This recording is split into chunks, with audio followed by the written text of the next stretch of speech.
Hi, welcome to the Knock 'em Dead Comedy Show. My name is Tony. I have great co-hosts, I have great guests, and they're all coming in. But first, I need to tell you, the show's going to start in about 4, 5, 6 minutes from now, okay? A lot of people complain to me that when they tune in the show, they see nothing but all these videos to begin with, and they lose interest and they turn off. I'm a one-man show in this studio. I have to set everything up. I have to share everything on social media, the live link, and tell everybody that we're on. I have to tag people. I have all sorts of stuff to do. So I need those few minutes to get the show started, okay? So you're going to see some videos now. It's going to be like 4, 5, 6 minutes from now. Go to the bathroom. Go get yourself something to drink. Or if you're watching this, later on when it's not live, you just got to scroll. Just move the cursor, move it over to when you see the timer ending. And then the show is starting. The Knock 'em Dead Comedy Show here on Gov's Comedy Club Podcast. We'll be with you in a few minutes. Hey everybody, George Washington here, and I'm going to unpack my latest package that I got from trenchjackers.etsy.com. This is so cool. This is going to be a t-shirt that I got right here. No lie, because I wouldn't lie. This is one of the coolest t-shirts ever. 1776 to 2026. It's me rocking out on Eddie Van Halen's guitar. What's more American than that? So check it out. Link is in the bio. Get yours today and represent America the rockin' way. Ha ha.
Tony, welcome to Go. Hey, Joe, how are you? I gotta pat you down though, pal. Oh, yeah? Yeah. All right. Got anything on you? Anything I should know? I got nothing. Anything weird going on? What? Alright, you go in, Tony. Good. Thanks, Joe. Appreciate it. Thanks.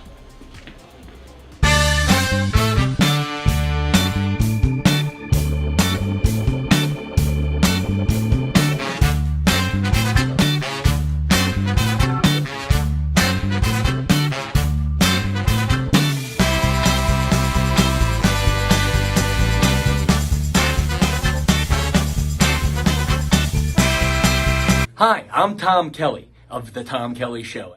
Yes, this is not the only time I've gotten on my knees in the back room of a comedy club.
The Knock 'em Dead Comedy Radio Show is also brought to you by Two Eagles Auto Body.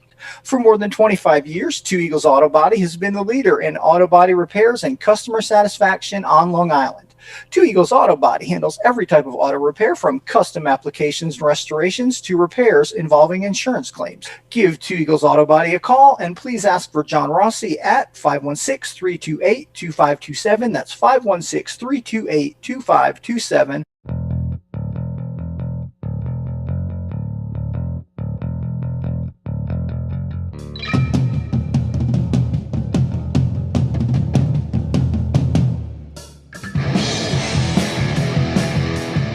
Hey, how do you say there, people? It's Johnny Brennan, creator of the Jerky Boys, also of Fox TV's Family Guy fame. I just want to let you know you're listening to Tony on the Knock 'em Dead radio show. They're gonna keep knocking 'em dead, so keep listening, you wacky sons of bitch. Right there. Over and out there, sweet Charlie. Long time no see, man. Hey, man, I miss you guys, man, at Knock 'em Dead Comedy Radio. I just want to say thanks for making my millennium. Oh my gosh. Well, it's a love fest. Yeah, you heard that story. Yeah. So I guess, should I tell it again? Oh, yeah, if you want. I mean, yeah. You know, you guys are into comedy. Does it really help when somebody gives the punchline?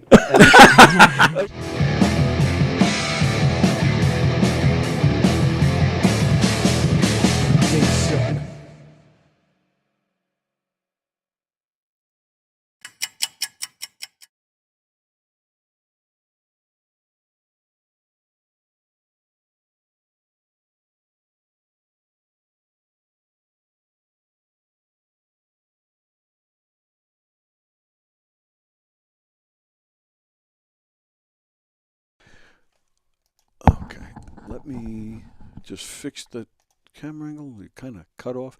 Hi, everybody. It's Thursday. Happy Thursday to you. Welcome to the Knock 'em Dead Comedy Show here on Gov's Comedy Club Podcast, the Facebook page, the YouTube channel. Hey, wherever you're watching from, we appreciate it. We just ask that you share the link to the show on all your socials. Tell everybody you know about all the great shows here on Gov's Comedy Club Podcast, including this one, the Knock 'em Dead Comedy Show. We're coming at you live from the legendary Governor's Comedy Club in Levittown. We got a legend here with us today, ladies and gentlemen. Yes, we do. And I almost forgot. If you're watching on Facebook, that's great. But if you want to join in today's conversation, hear your name said, hear your comments read, and be a part of things, please switch over to YouTube, because that is where we monitor the comments, like Vicky did. She said, "Happy weekend eve, knockers." Yeah, the weekend's almost here, and we're going to kick off the weekend very nicely with Bob Nelson, who will be coming in here tomorrow. But in the meantime, one of my personal favorites, Sean Kearns is here, ladies and gentlemen. Now, we were talking just a minute ago. You didn't remember that we do phone calls on here. So when was the last time you were here? It's been a while. Has it been a while? Yeah, I think it was like September maybe. All right. So it's under a year. Under a year. Oh, all right. So that's not terrible, but no. But it could be more frequent. Oh, I'm happy to do that. Yeah. Absolutely. You have an open invite, pal. I know. Yes, you should know. I live in Westchester though, so it's like true. You know, that's the only rub there. Otherwise, I'd be here all the time. And why are you in Westchester? Because Long Island is just just a grid of like Petcos and middle schools, and it's just like I don't like a lot of power lines. Well, that's that thing called power. We kind of need that. They have them in Westchester too, but they're just not as like in a row, just so continuous. Just a lot of power lines, just endless in a row. So they're scattered in Westchester. You never hear anyone say like I'm gonna take a nice drive down Hempstead Turnpike. You know what I mean? Which is arguably the main artery of Nassau, right? Yeah, I would say that. So I drive down. I'm driving down Hempstead, and I'm like, okay, so this is This is right. I mean, there's just really nothing. Yeah. Listen, I'm not like this is bad aesthetics or something, but like, come on. It's just power lines and stoplights for like the entire length of Nassau. I'll give you that. The stoplights drive me nuts. It's every 5 feet. That's right. Yeah. So that coupled with I was up there, and then now I don't know. I just never really gave it too much thought. I kind of just stayed. But aren't you down here? Like all the time? Quite often. Yeah, so it's kind of defeating the purpose. You know what it is? I think that, I don't know, actually. Maybe I just don't value my time, and I live farther away, and I just like traffic. Maybe I don't. It's Okay. taking a toll on my mental health, though. Actually, to be quite honest with you, 'cause Yes. it's just like just on the throg's neck, and they're just always doing work, or they're not doing work, but they have cones up, so it looks like they're doing work. Because that's really talk about aesthetics. That's what they do. They try to make it look like they are doing work. You know, they're like, but they're just on TikTok. Well, that's called job security, is what that's called. You're right. And then there's like, then they got like there's cops there, and then they're all hanging out. They're all talking about the Knicks, and there's like one guy shoveling, like one guy, like the new guy shoveling, and everyone else, they're trying to look busy. Yes. They try to look like they're frustrated, like, I can't, Meanwhile, they're making double time. I will not get into all that. We actually got into all that just like a week or so ago because Jeff Bosey's a big anti-union man, where I bleed union. So we got into all that. But I won't. I have other things to discuss with you, but I will not. But no, unions are fine. Just don't cause more traffic than you have to. You know what I mean? That's my only stance on that. Yeah. No, they're good guys. Oh, they're good guys. It's all right. The Teamsters aren't going to come after you. It's okay. No, yeah, It's they all can if they. Well, and plus coming down here too is a good excuse to go see Mom. That is a good excuse to go see Mom. I say it every time he's here. I grew up with his parents, Maureen and Jason. They're awesome. They really are awesome. They're good people, and I forgot to tell you before the show started because I was in the bathroom. They say hi. Oh, I haven't seen them in a while, which is bad. Yeah. Yeah. Well, I was here. I did a what do you call it? Like a charity show here. Okay. A fundraiser. What was that? Like 3 weeks ago? Oh. I didn't hear about it. It's for like Southern Cross service dogs, and it's like they're service dogs for veterans. Nice. That's sure. Yeah.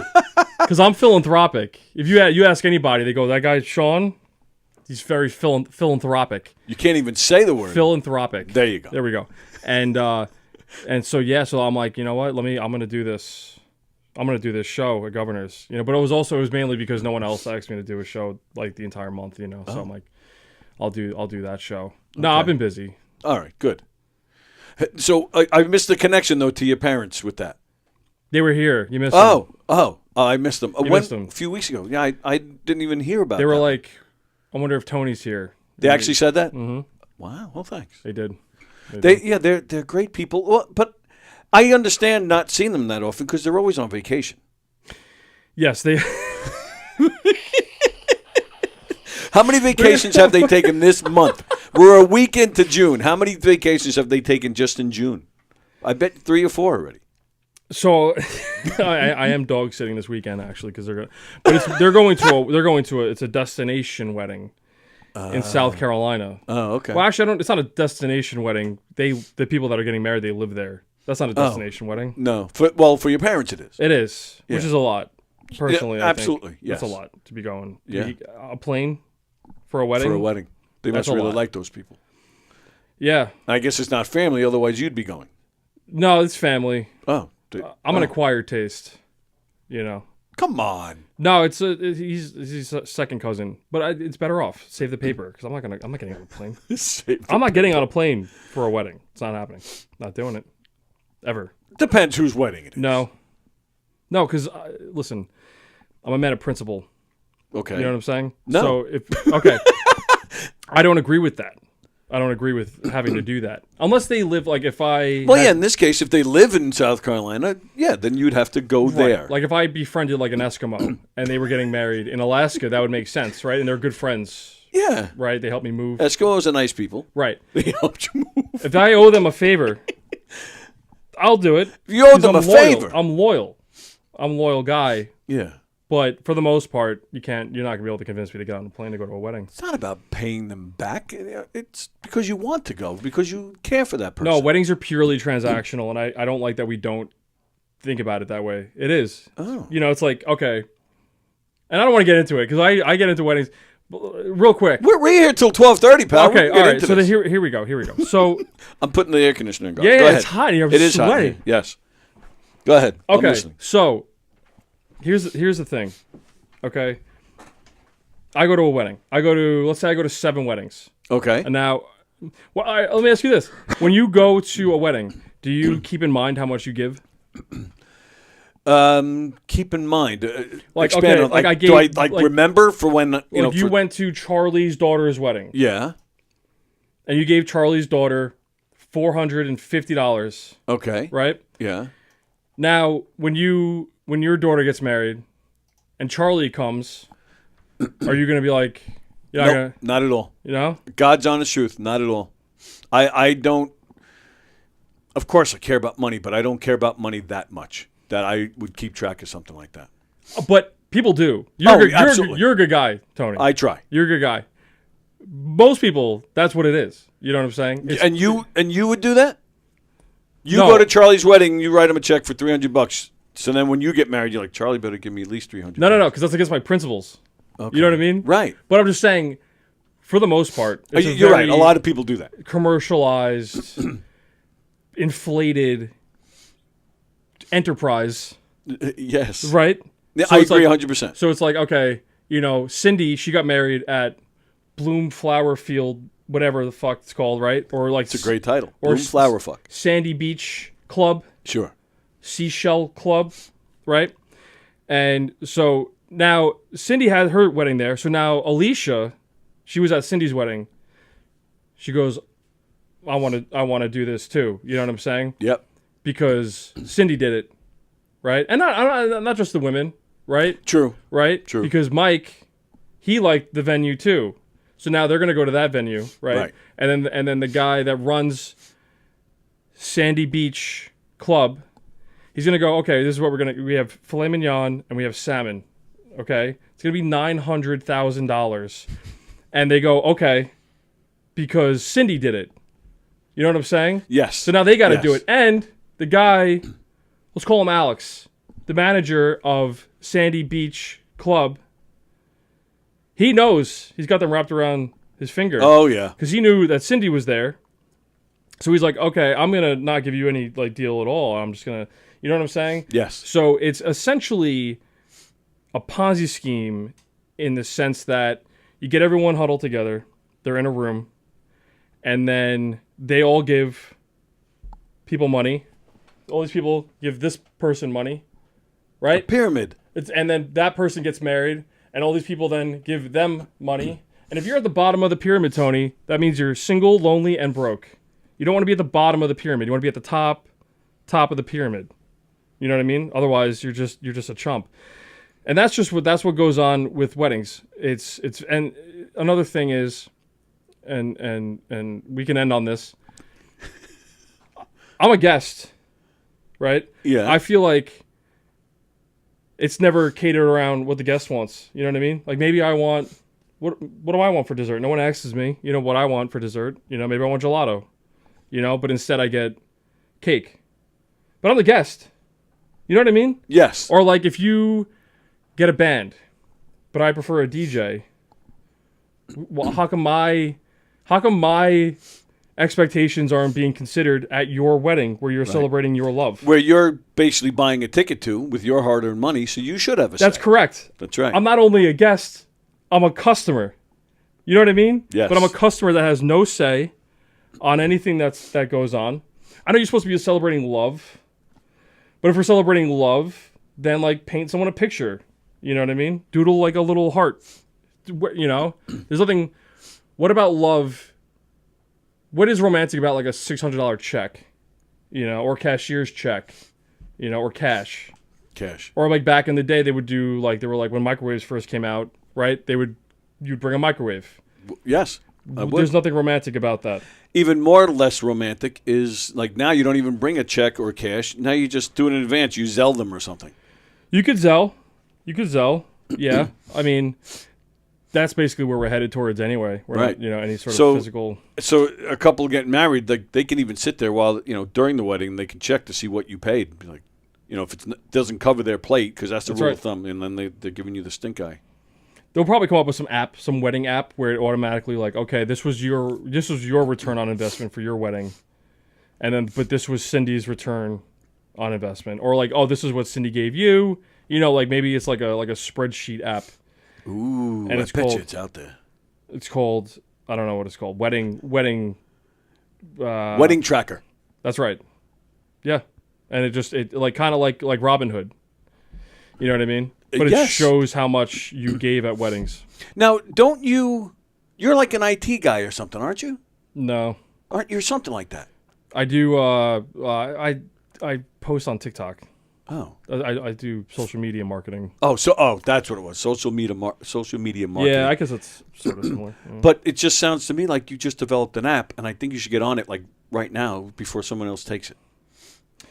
Right. I mean, but it would Develop only it right now while we're talking. But it would only work. The app would only work if people start calling it what it is. Right? Oh, but I think people would jump on board. I think this would motivate them to call it what it is. Let's put it all out there. Exactly. Are you a guy that goes to weddings and only gives like $100? No. But I'm saying like if you are, right, then you on this app, you're a 1-star guest. Right. Right?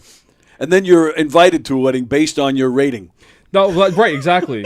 No, because I was saying this to my significant other that, you know, there's like, she comes from like a big Italian family. I got like a bunch of like, you know, Roman Catholic, like I got like 900 first cousins. You know, where do you draw the line, right? As far as who you're inviting? It can get complicated. It can. You're inviting one second cousin, but not the other second cousin. Right. And Yes. I say, get rid of all of that. There's no sentimentality here because this is a business. So, in order to get invited to our wedding, we first send out a questionnaire. Okay, what is your gross income year over year? Okay. They have to provide a tax return. Tax return, credit score, and list of available liquid assets. Ooh. So if you're a guy that my dad met one time, right, at a Kenny Chesney concert, but you have 3 jet skis, but you're one person removed, that's enough to get invited. If you have 3 jet skis. Is your dad going to a Kenny Chesney concert? No. No. No. I hear you. I just a He little could be. sidebar. I don't know. They listen to country music. Oh, do they? Yeah. But no, hear me out. Okay. Yeah, I am. You got to hear me out. All right. I am. So you send out the questionnaire. Yes. Whoever has the highest net worth, that is who comes to the wedding. Right. I'm with you. Because if you want to invite the guy with 3 jet skis, or do you want to invite your cousin who goes to NYU and is majoring in poetry? You would invite the guy with 3 jet skis. One, he's a lot more fun, it seems.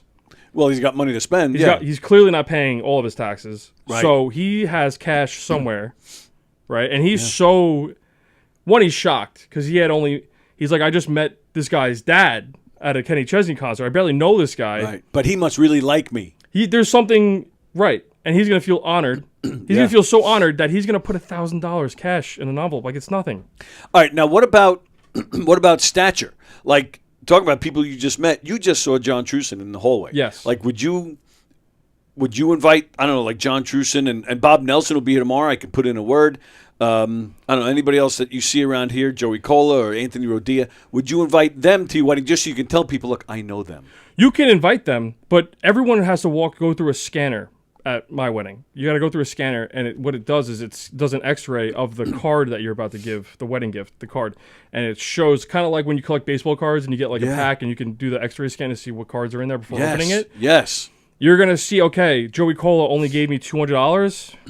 Sorry, Joey. All right, so how You know about what I this? How about we eliminate all that, and then, when they come in, there's a scanner, and it automatically takes $400 from each person. Like when you're walking out of the store at the airport? Yes. Yes. What? Yeah. Oh, you never heard of that? I don't know what you're talking about. You go to an airport, there's stores now where there's no one working there. So basically what you do is you walk in. Yeah. And then you grab Cheez-Its and an Aquafina. Okay. Maybe a cup of noodles if there's a delay. And when you walk out, it just charges your card. Like a scanning do you have thing. to pull it out and like walk out with it, or it actually you picks literally it up just walk out? from There's no barrier or anything. Like it just immediately charges your card. And if you don't have any cards on you, like does an alarm go off and you get shot? Like what? I've never heard of this. I didn't really thought about that, Tony. I'm not sure. Maybe I'm not being completely accurate about that. Are you because that doesn't really make any sense. No. It's a real thing. It's a real thing. It's a real thing. But I don't know all the rules. Okay. But it's real. All right. I did it one time at an airport. I will choose to believe you. Or maybe I just stole. Maybe there was someone working there, and I'm like, oh, this is great. They'll just charge my card. And maybe you gave them a little look. And they went, okay. If you're at an airport right now, try it out. Go grab a bag of Bugles. and just walk out, see what happens. Maureen and Jason, when you go to the airport this weekend, look around. Maybe your son's picture is, hanging up. This man is wanted for stealing a bag of M&Ms. Oh, right. Like when you give like counterfeit money at 7-Eleven, when you're trying to buy like a $20 scratch off, you think it's going to be your big break. Right. But instead, your face is on the wall for the entire month of June. Yep. My a buddy of mine, Greg Marcosis, years ago, I forget why. There was a reason behind it, but I don't remember what it was. But he made a wanted picture with my face on it, and we both used to hang out at because we're old. We didn't hang out at a bar. We used to hang out at the Sweet Shop in Hicksville, where they serve burgers and ice cream. I've been there. Yeah, it's a great place. I love it. But anyway, yeah, he once hung up. He made this for some reason, and then he hung it up in the Sweet Shop. Like 2 weeks later, a week or two later, my mother happened to go in there, and she sees it, and she flipped out. Like she thought it was real. So I think she was drinking. Most likely, she was drinking again. So, and I have no idea why I even brought that up. We're kind of all over the place this morning. You know what happened to a guy I know? So I was living in this sober house, and up in Garrison, which is like with all the nuns and all, right? That's right. Yeah, next to West Point. So this guy, I had moved out of this house already, but this other guy in the house, he was doing catering for like weddings or whatever, and there was like counterfeit money. Like I was just at a wedding where it was like that. It was like they had like it was like fake. They were making it rain with like fake money, like Monopoly money almost. Right. Okay. This guy stole. This guy that did the wedding had like counterfeit money, whatever, just in his pocket. When he came home, this guy went into the room and stole it. He stole counterfeit money from this other guy. Right. And then went to the deli that's like right across the street from the house that we lived in and tried using it. And then he was arrested. He was on the news, and they put his face on the wall for like an entire year. Oh my! And it wasn't even like there wasn't a president on it. It was like the married couple that he tried using. He tried buying like a tuna sandwich and like a Red Bull with counterfeit money, and that's. Yeah, that was the crowd I was hanging out with for a while. I learned a lot. Which is really not a far cry from the guys you're hanging out with now, like the Hamburger Club. Can I tell you about the guys I'm hanging out with now? Please do. So there's a couple guys I've been hanging out with. Yeah. Their names are Mike Ellison and Mike Tanzi. Have you heard of them? Have I ever told you my Tanzi story? No, what is it? The first time I ever met him. So, speaking of John Truson, I took Truson's comedy class. Now, Truson does the comedy class here, and he does it at McGuire's in Bohemia. Okay. So, and then when the class is over, the graduation is, he puts a show together and all the students perform. So he puts a show together, but he was teaching here and he was teaching at McGuire's, so he mixed it. So one of the show, I think it was 2 or 3 shows we all got to do. But he mixed it all up. So my first night was here, and Tanzi was on the lineup too. He had just taken it at McGuire's, so he was graduating. So, all of the students are meeting for the first time. And, I had some veterans. Rodia came and did a set. John Ziegler did some time. I think Tim Gage. But, the rest of it were all just the new students. So, introducing myself, and Mike is one of them. Now, at the time, Mike is all like, he did steroids. Yeah, he's all buffed up. At the time, he was not buff. He was very fat. Thin. No. Thin. Very thin. Okay. And he had like skinny jeans on, and like he was dressed all nice and dapper. I don't know if dapper is still a word they use today, but that's the word. They should. That's a good word. Thanks for that. So he goes up. I was last, so I was all proud of myself because I felt like, oh, I'm last. I must be a headliner. I was very wrong. But anyway, so Mike went up before me, and he has, I don't know if he still uses it, but at the time he had a one-legged joke, a joke about one-legged people. So I had long pants on, he had no idea. So in my head, because I was watching everybody's set, and so when he did his one-legged joke, I was like, oh, I'm going to get this son of a bitch. So I go up there, because my whole act is based on the prosthetic. So I go out there, I have long pants on, and I spin, I spin the leg like I always do. I spin it, and the whole crowd doesn't know what to do. And then I go I go, did you hear that guy before make a joke about the one-legged thing? And the crowd starts to laugh because they love, they love callbacks. Callbacks never get old. And so I knew this would hit. So I just said, did you hear that guy with his one-legged joke? And they all started to, just giggle. And then I said, fuck that guy. And they roared. And then I guess it was the energy of the roar. So I didn't expect them to roar. I just knew it would get a laugh, but that just got the energy going. Well, they were thinking the same thing. They were like, fuck this guy. Yeah. After his set, they were like, fuck this guy. Yeah, right. Nothing to do with that joke. But then I said, somebody tell that guy to go back to his boy band and shut the fuck up. And they went nuts. And I was like, wow. Like I was proud of myself. Yeah, and then nice. as soon as I was done, walked back into the Giga room, he was the first face I saw. A big smile on his face. And I just looked at him and I said, dude, I had to. And he goes, you kidding? This was awesome.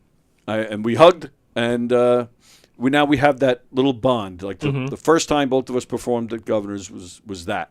So we have that thing between us now. Good. So every time we see each other, it's just like a.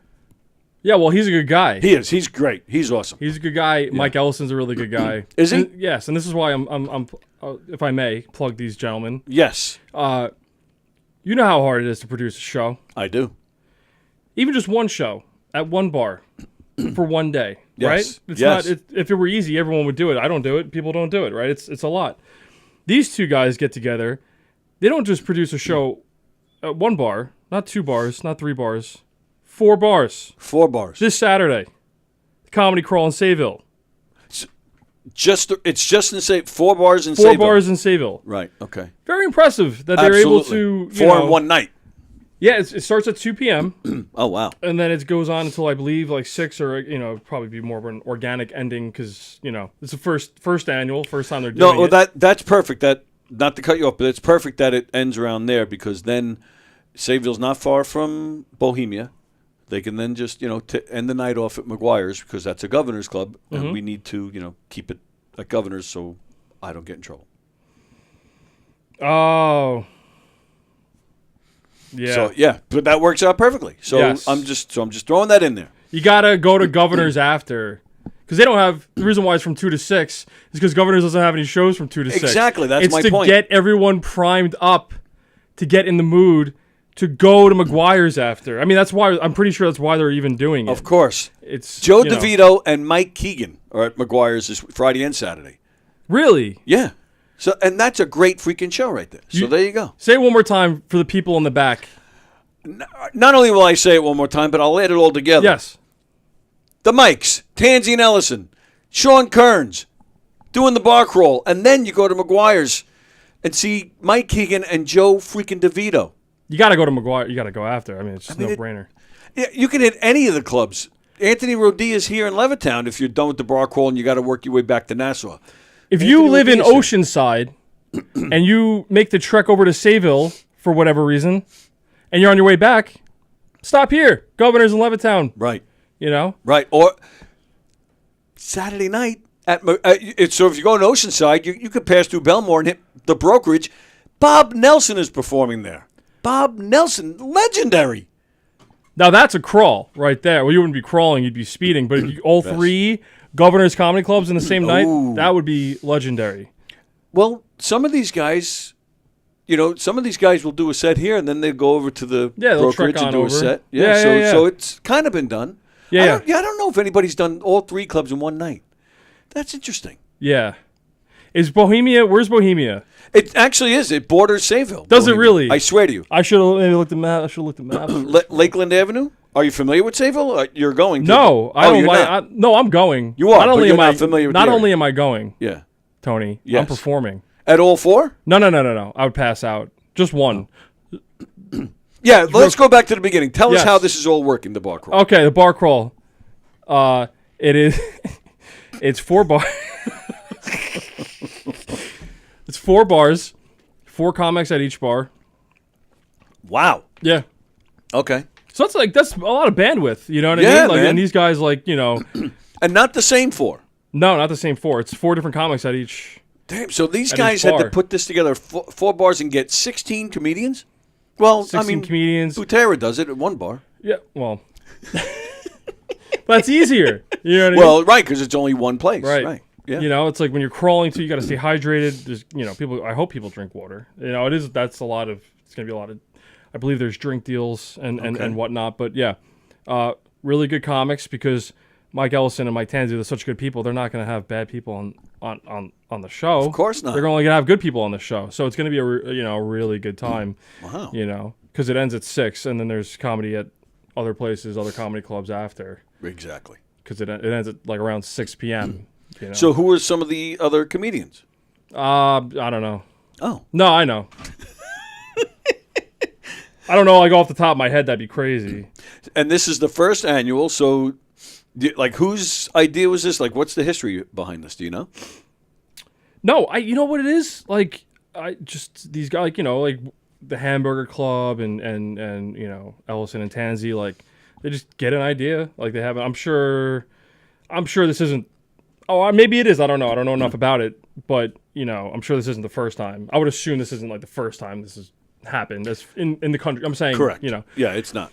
But nonetheless, it's still a great thing. Not only is it creative, but it's hard to do. That's hard to do. You know what I mean? To get 4 places to agree to do it the same day and everything line up like that. Sure.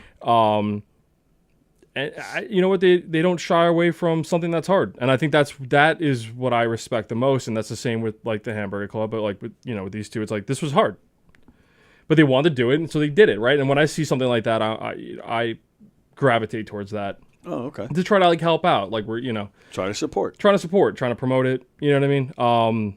We had made like a video to like a promotional video last week. Who's that? Oh, Jeff. Is Jeff on the line? Yeah, hold that thought. Hi, honey. Hi, Schnickulums. Ooh, you're very quiet. What are you in a library? No, I'm on a job site. So Hey, Jeff. Yeah. Hi, Kearns. What's going on? Same old, touching myself, looking at bald men on the TV. Nice. I'm gonna take my hat off. Yeah. Bosie gives me a hat on. or a whole bag. But I wanted to up the game a little bit because, and Sean, you got to remember there's one other person that's on your show that's very important, and he is a second admin to the Long Island comedy scene. I will promote my page, Mr. Pat Dunn. Oh, he's one of the comedians on this? Pat Dunn is on. Yeah, I had just pulled up the list. I was gonna. Tony Landolfi's on it. Oh, Tony Landolfi, very nice. Pat Dunn, Brandon Ryan, Billy Geyer. Oh, I love Billy Geyer. Jack Adams, Steve Rocco, Tim Thompson, Lauren Festa, Joe Winchell, Mezzi. Oh, nice. Tanzi, Donnie Roy, Mike Ellison, Chris Roach. Really? Chris Roach is he's headlining the last bar. So look at that. That's a real That's treat. A great lineup. Tim Thompson, one of the most, and actually Geyer too, probably up there as far as the most originality. The stuff those two come up with is just incredible. Thompson, go ahead, Jeff. Oh, okay, because I have to go back to work. You guys are going to stay on here for another hour. Yes. Yeah. But if you wanted to up the game a little bit more, you do the 2 to 6, then you go and you check out Bob Nelson at the Brokerage. Then, because there's 2 shows at Levittown for Rodea, you do the Nelson, then you go to and then there you go. You get 2 clubs in one night. Now you're talking. Yep. Yeah. But anyway, I'm sorry. That was so stupid. Which club will you be at? Are you at the Rodea show, I'm assuming? Yes. Kicking ass. I will. Yes, I will. I will be stationed in Levittown for many hours. Yeah, you're gonna get ragu all over you. Oh, I can't wait. Are you going to be pouring it?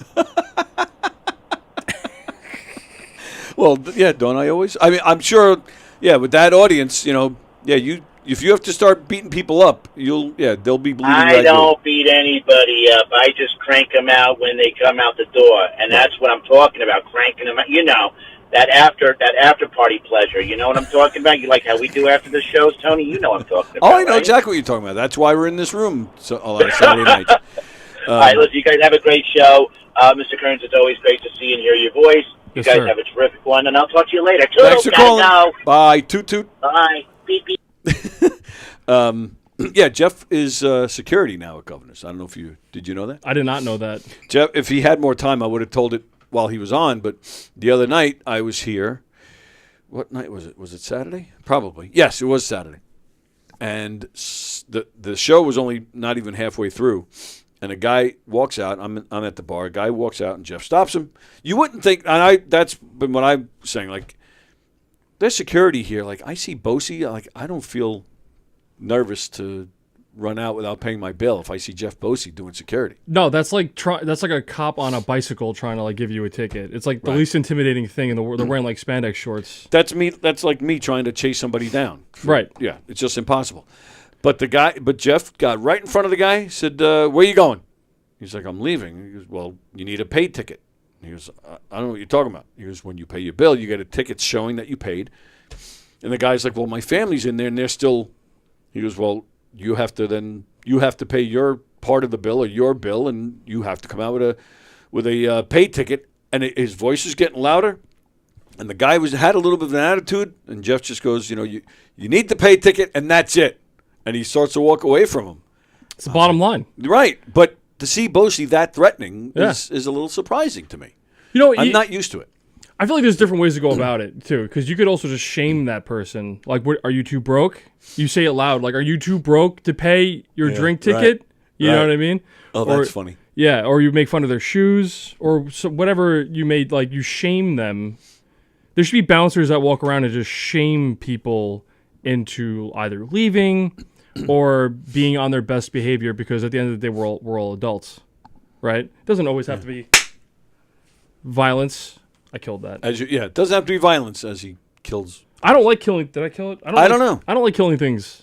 I'm becoming kind of soft in that regard. Like, even if there's a spider in my apartment, like, I'll do it, but I'm not happy about it. Like, I wish it was just outside enjoying life. My wife's a hippie. We have one of those bug catcher things.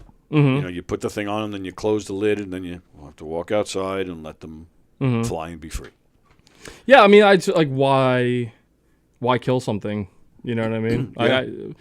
I sound really soft right now. I don't know what it is. I just I get sad. Like, if I kill like a ant, it's like they're just living their life. Who am I? Right. Why do I have that power? Just because I'm bigger doesn't mean I should. You know what I mean? I do. I hear you. It's Anyway. okay though. It's all right. Yeah. You will be killing it Saturday. I'll be killing it Saturday. It's gonna be because you could turn a comedy crawl into a comedy extravaganza. Nice. If you decide to branch out and go see Bob Nelson, And then Rodea, because Jeff's right, because Rodea's doing he's doing at least 2 shows a night. Friday and Saturday. He's doing 2 shows each night. So, yeah. Could you imagine being presented with an opportunity to laugh all day? All day? I mean, come on. You can't beat that. No one really gets that opportunity. True. But you could Saturday, And not only are you going to laugh, Tony, there's camaraderie, right? And everyone is coming together because they all appreciate a certain passion, And that's what we need right now is in society, is people coming together, supporting one another. So you're actually giving me a great segue. Yes. For one thing I plan to talk about with you. You give me a perfect segue because the song "We Are the World." MJ. MJ. Correct. You're what? 30? What? 30. You don't know? 33. 33. You sure?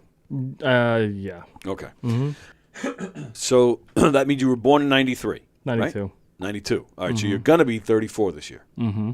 When's your birthday? July 20th. Oh, it's coming up. It's when we landed on the moon. What? That's when we landed on the moon. Oh, is that right? July 20th, 1969. 1969. Yeah. Yeah, it was a while back. Mm-hmm. You remember that? I don't remember that. No. Okay. I saw a couple documentaries. So, all right, so you were born after We Are the World. So, just a little. I'm doing a little promotion tonight here on Gov's Comedy Club podcast. Some local Long Island musicians who are they're closer to my age. They're upset because apparently trending on TikTok are younger people making fun of We Are the World and the people that performed on them. So, all right, you said MJ, so you're a little familiar. Cyndi Lauper. Okay. Pat Benatar. No, Pat Benatar was not on it. All right, well, the blind guy. There's two blind guys. Right. Well, okay. If you say the black one, well, they're both black as well. Right, I know. That's what I was about to say that, but that doesn't make any sense. Yeah, it was Stevie Wonder. Correct. And Ray Charles. Nice. Oh, you know your shit. Well, it's process of elimination. How many blind black singers are there? Yeah, but the fact that you know who they are. Oh, yeah. When you're a younger guy. So I am a younger guy. I'm impressed that you know them. I'm well read. Nice. No, I'm not. So far, you're appearing as if you are. I watch a lot of YouTube because I saw that one. I watched that one not too long ago. Now that you mention it, or no, I watched a documentary on how they made it. Oh yeah. I had also watched it, and then I watched like the remix they did with like Justin Bieber and like Wyclef. They made a new one. Oh, I'm not even familiar with They that. made one in like 2010 after like the Haiti earthquake or whatever. Oh, okay. And so, yeah. So if you're in the mood to I'll have double to up check on that it, out, yeah, right. you watch that one. So yeah, these guys are coming in tonight to bitch and moan, and they're going to attack the youngsters and go at them and tell them how stupid they are, because these guys were great singers. Mm-hmm. The song is a little corny, I'll give you that, but it had a huge impact. But It's all about intentions. It's all about intentions. Hey, of course. You know, it's not about your music taste. It was why did they make that song? Right. Right. But then they also go after them. Like you mentioned Cyndi Lauper. I saw a lot of comments that said she was so out of tune and so bad. No, I thought she was fantastic. And then, do you know who Huey Lewis is? Yes. They went off on Huey Lewis, which to me is almost sacrilege. It's almost blasphemous. Blasphemous? Blasphemous. It's a word now, if it's not already. You're not American if you're. There were several comments where people said "fuck Huey Lewis." Mm-hmm. You're not American if you're attacking Huey Lewis. Nobody knows who Huey Lewis is, though. It's like I get that. It's like being mad at Picasso or something. You know what I mean? It's like I understand. In fact, we had a few years ago. In fact, speaking of Bosey, I don't remember how it came up, but Bosey was in here, and Dan LaRocca was in here. Do you know Dan? Oh, of course. I figured. Good guy. Great guy. And Bosey said something about Huey Lewis, and Dan LaRocca was, who's Huey Lewis? And Bosey flipped out. How do you not know who Huey Lewis is? I was like, Jeff, he's 21 or whatever he was at the time, 22. It's like, no, he's not going to know who Huey Lewis is. But you know, I didn't grow up around with Babe Ruth, but I know who he is. I'm not saying they should know who he is, but I will say a certain percentage of you young guys should know who Huey Lewis is. You know who he is. I'm not saying you should know every single song, but you know who he is. But now I kind of wish I didn't know who he was so that Jeff would get mad again. You know what I mean? Like we can find a reason to get mad. Yeah. Get Jeff mad. But I don't know. I feel like there's people dying out there. Like people die. But it's still there's just certain people. It's like saying fuck Frank Sinatra. You don't say that. Lightning will come down. You don't say that, but if you go up to someone and you're like, you don't know who Frank Sinatra is, and if they don't, they'd be like, fuck Frank No, Sinatra, I'm not. You know? I'm not judging them on that. But if they do know who Huey Lewis is, and I guess there is a part of me that's saying these people should be remembered. Yes. More. Yeah. I guess I am saying that. But You are, but still, but to watch the video, fine. You don't even you don't have to know who the guy is. You watch the video. You're not going to say, "Oh, that guy sucked." Like, and I don't fuck think this guy. I don't think people should go out of their way to disparage one's art. You know, you are getting soft. As you, like but these kids these days, Tony. Kids these days, they lack respect. They lack, a lot of stuff. These fucking kids these days, it's like these kids. They're killing these flies. Kids, I mean, they're not even out playing basketball or getting hit by cars anymore. They're all playing Call of Duty. These fucking pussies. Kids. Yes. It's like they don't know who Huey Lewis is. Right. And they're out there. They're on their gizmos and gadgets and whatnot. I don't see. You don't see anymore, Tony. I don't see kids mowing the lawn anymore. You're know absolutely what I mean? right. Yes, everybody's paying a landscaper. Everyone's paying a landscaper. I don't see these kids. No one's doing a paper route anymore. Which is a crime. I bought my first computer from a paper route. I bought a computer in 1984, 3, something like that. Yeah. A Commodore. I bought a TV for $250 for paper route money. Mm-hmm. Damn it. Kids these days are just ordering shit on Amazon with their parents' debit card. Exactly. little shits. Doing nothing to earn that money. That's right. I agree.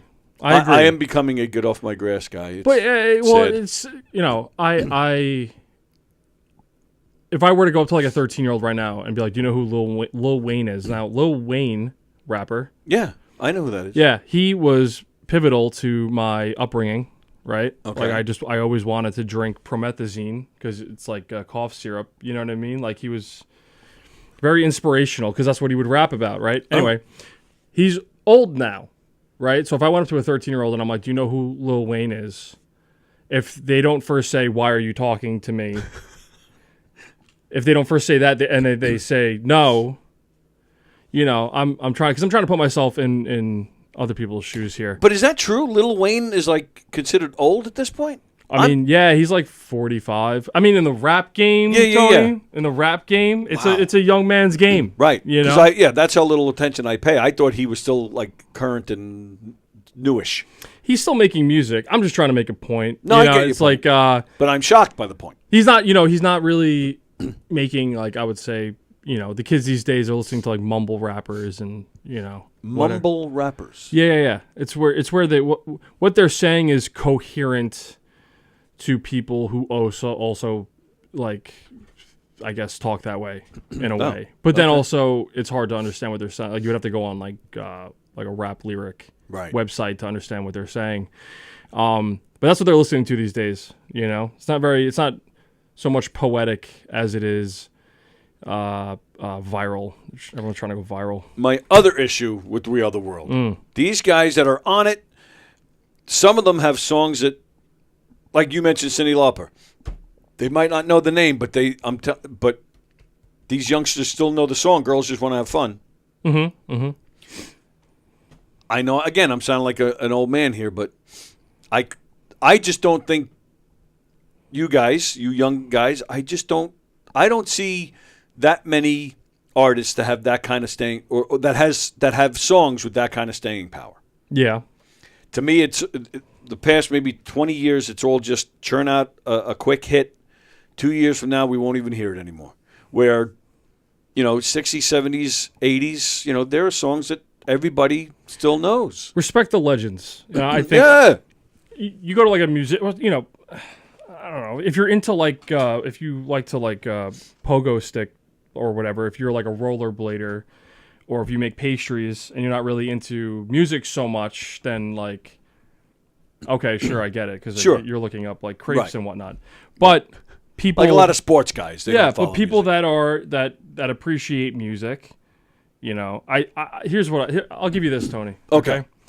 If one is to say that they are a music connoisseur, and then they don't know these people, and who sings what and whatnot, get out of here and shut up. Take a walk, pal, because you're fibbing, right? Fibbing. But if you're someone who maybe you're concerned about like elephants going extinct, so you fly to the Congo, right, and you try to take out poachers. You know what I mean? If they are allowed to not know who sang "Girls Just Want to Have Fun," right? Exactly. Because their priorities are different, right? So I think it's different for everyone. But if you are just playing Fortnite and eating Twizzler nibs, then you can make the point that they should be educating themselves on music history rather than maybe some sort of brain smoothing game and eating corn syrup and whatnot. Well, so and it's funny to bring it all full circle. I mean, that is what Girls Just Want to Have Fun is about. It's about saving elephants. Is that what you do? I knew you were going to bring this hat up. I knew you were the second I walked in. I knew you were going to bring this hat. I texted 3 people before buying this hat at Target. Oh, okay. $35. Oh, wow. I go, is this hat gay? Oh, it's not gay. I think it might be a little gay, but I like it. Why would you say that's gay? I don't know. It's like maybe a little outside my comfort zone, I would say, Tony. I don't think that necessarily makes it gay. And also... Well, being gay could be outside your comfort zone. Totally. But it's also completely okay to be gay. Oh, right? yeah. I'm not knocking it. Right. I'm just saying, if you okay, let me put you in a scenario. Okay. You see some oiled up, hairy Eastern European gay man. He's wearing a Speedo. He's just coming out of the water. You got me? and then he puts this hat on. Okay. You wouldn't think much of it. You would think that makes sense. If he was wearing maybe like a beige Speedo to match the hat, and he puts this on, sure, you wouldn't think twice about it. Right. Well, yeah, without it, I'd be like, where's the deer hat? Right, but if you put the deer hat on, you'd be like, that makes sense. Totally. Would you not? Yes. That's a long time that you're watching that guy, by the way. He's getting out of the water. So you're watching him get out of the water. In the Speedo. He's maybe slow motion. I don't know what goes on in your head. He's walking slow motion to the chair. You know what I mean? Right. Doesn't even dry off. And then he puts this hat on, right? Yes. You're thinking to yourself, that makes sense. Right? Right. I am. So, but are you telling me that's what you do? No. I'm just saying, this also could this passable as a gay man's hat is the point I'm trying to make here. Comedy Crawl Saturday, June 6th. Will you be wearing that on Saturday? I might, because I'm thinking about working on a bit regarding the hat. I do like the hat. I don't know. It's it's like you walk into Target and you're not like, all right, let's see what's in fashion. Let's see what's in style. I mean, they do follow trends and whatnot, but you're not going there and you're like, I'm going to make a fashion statement. You don't go in there for that. Right. Turns out I did. Because no one else wears this hat. No one else is. You are a trendsetter. This was like next to like hunting gear. Right. See, that's where I was actually just about to say that. That's where I was confused by the gay thing.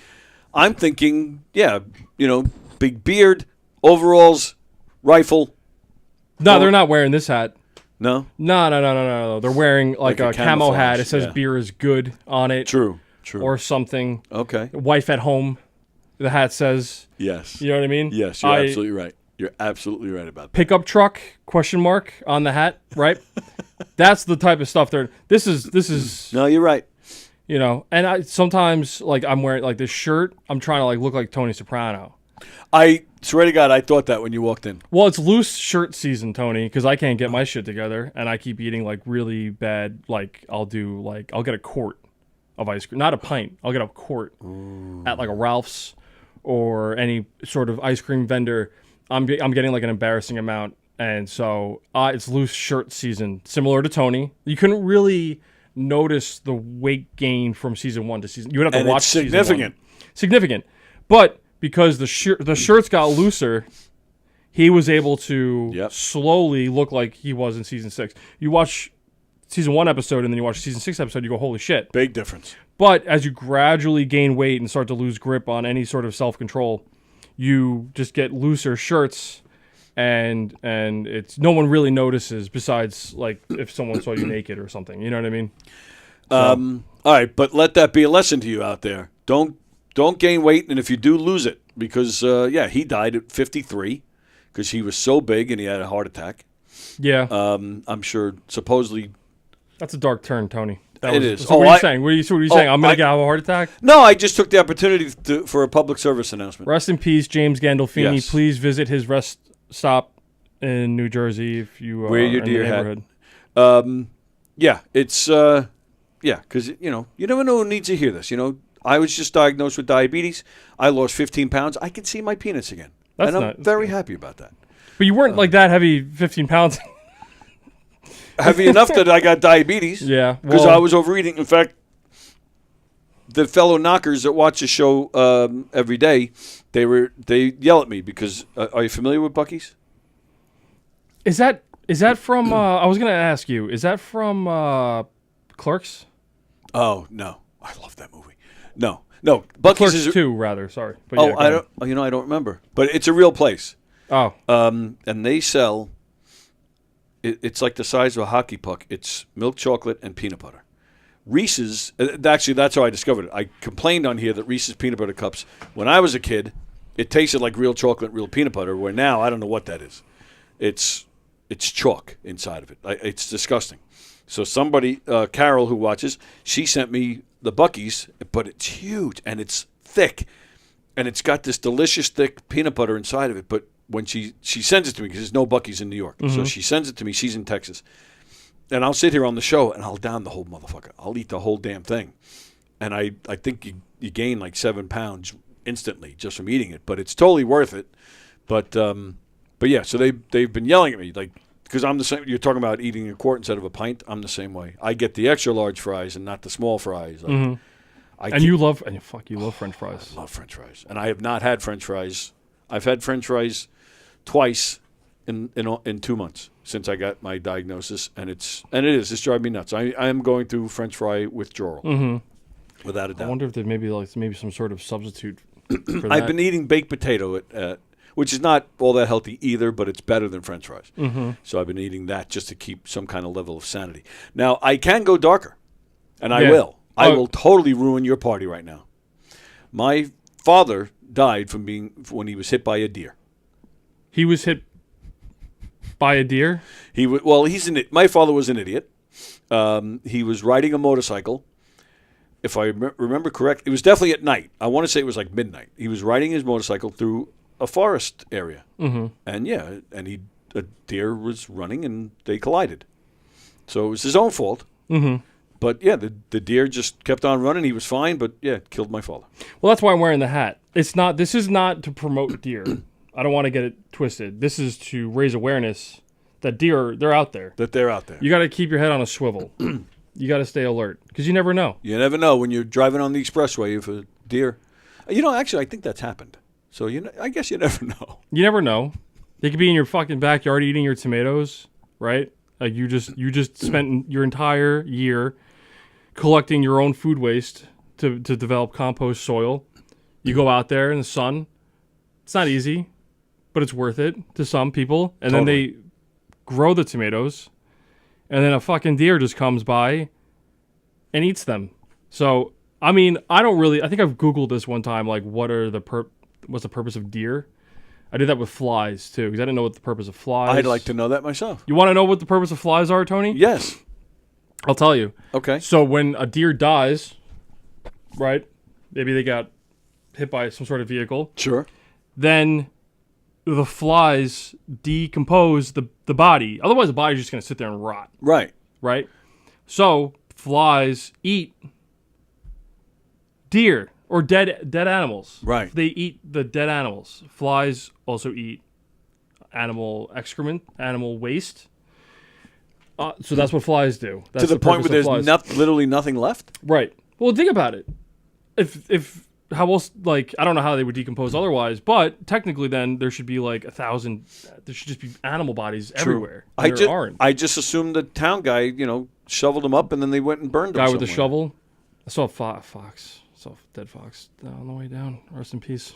Rest in peace. Rest in peace. Red fox. Sorry. That's okay. I think it was more of like a gray. Well, Red Fox. It See, was all right, there you snow go. There's fox. your age. You don't know who Red Fox is. Great comedian from the 70s. Red Fox? Yeah, he had a TV show called Sanford and Son. Oh, I know that show. Yeah, you better fucking know that show, especially if you're a kid. You know what I mean? Really? Yeah. Come on. Classic. I don't have no idea who that was. This is the first time you and I are doing this, just me and you. Really? Yeah, you always have, like, remember the first, like, there was like a homeless person, like a meth person, the crack guy, or there's someone here, like, with a pension. There's always, and I never... that was Mike, I think. Mike? Yeah. Mike was here, and then you had the remember that guy? You had that guy with his wife? That was my first episode. You had some meth guy here. Yeah. Who brought him in here? Somebody knew him. He hit you up. Oh, is that what it was? He hit you up and asked to be on the podcast. Because he was trying to get into comedy. He was trying to get into comedy. He quit. Thank God. Oh, did he? Yeah. Sometimes I'll see someone quit and I'm like, yeah, good. Yes. Give up. You know what I mean? That guy scared me. Like to the point where I thought, she was on the couch. She was like over there. Yeah. And I knew. I'm like, she's fucking making comments. She's trying to grab a mic, and you're just a really polite host. So you're like, do you want to come grab a mic? And so she did, and then she was talking about how she has like an OnlyFans and shit. Right. And that guy was just sitting there like, I haven't had meth in like a half hour. This is rough for me. And my wife is yapping again. I forgot all about that. Yeah, that was my first experience. All right, but wait a minute. So those are 2 times. You've been here more than twice. So then, I think you were here with Diane once. There was a woman here. On a Tuesday, most likely we did Tuesday trivia. Yeah. Yes. You had some sort of woman here. And then there was sort of woman. So there was a woman here, because then you have other women, here. Yes. And then the guy with the highlighter, the neon vest, Mike. Oh, with the neon vest. So this is me and you. It's first time me and you.